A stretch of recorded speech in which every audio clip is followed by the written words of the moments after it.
The Ohio State Buckeyes stayed undefeated and really pretty much unchallenged, defeating Northwestern Friday night. Getting ready for Wisconsin this week. Let's bring Doug Lemerises from cleveland.com, columnist, back in. Doug, you've seen the Buckeyes. They looked good. Any reason for concern at all from anything that you've seen with Ohio State so far?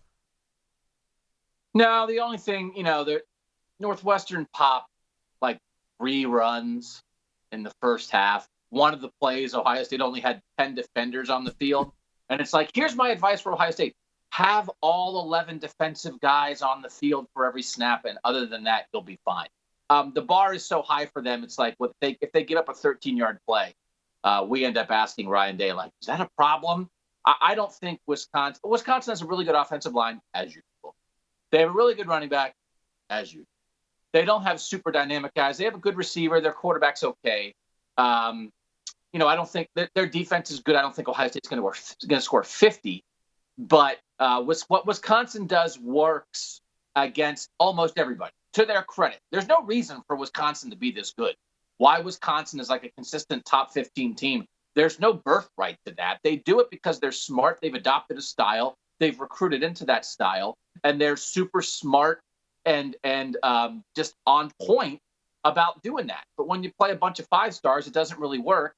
They're 1-9 against Ohio State in the last 10. They've been competitive in a lot of those games, but I do not see a way that Wisconsin wins this one.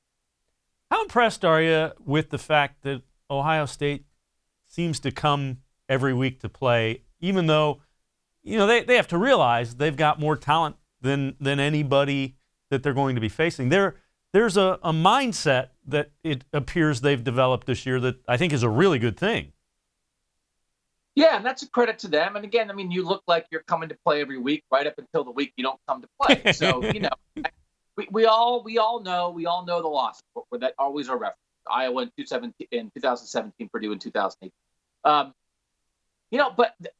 They don't face super dynamic offensive teams in the Big Ten. The Big Ten just does not trot out quarterbacks and receivers that really scare you. And so they've locked it down. All the credit to them for that. They have a lot of really good high-level defensive players. They're running to the ball. They're group tackling. They don't have penalties. And on the offensive side of the ball, they end up facing. There's a lot of Big Ten defenses that statistically are ranked very high.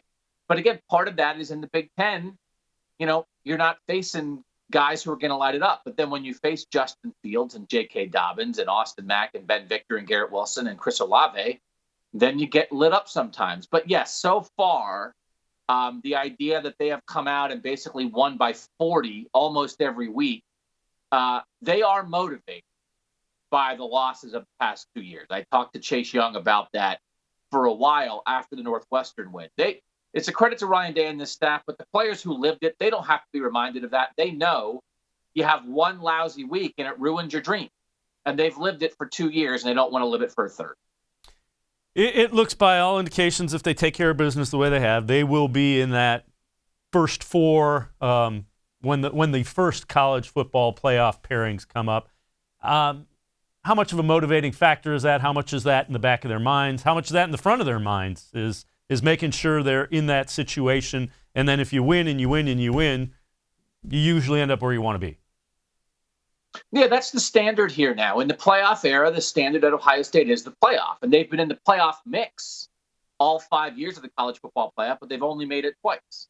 The top 4 get in. They finish 3rd, 4th, 5th, 6th, and 7th. So when they haven't made it, they've been right on the edge. They've had Sundays where they're sitting there waiting for the 4 teams to come up on the screen on TV, and they think they're in, and they're not.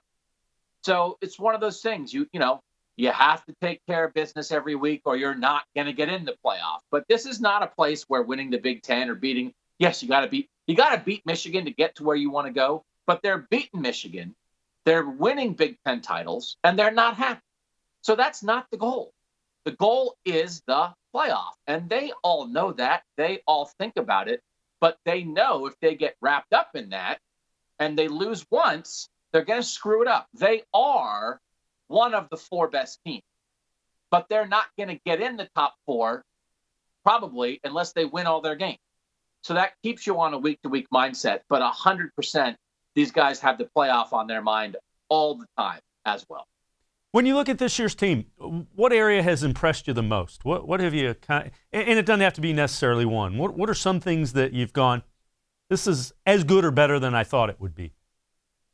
It's funny. I mean, there's a lot of fun comparisons that I've tried to draw between the Browns and Ohio State this season. The first-year head coach being first and foremost among that. But I think both teams, the two biggest question marks going into the season for both teams were the offensive line on that side of the ball and the linebacker on the other side of the ball.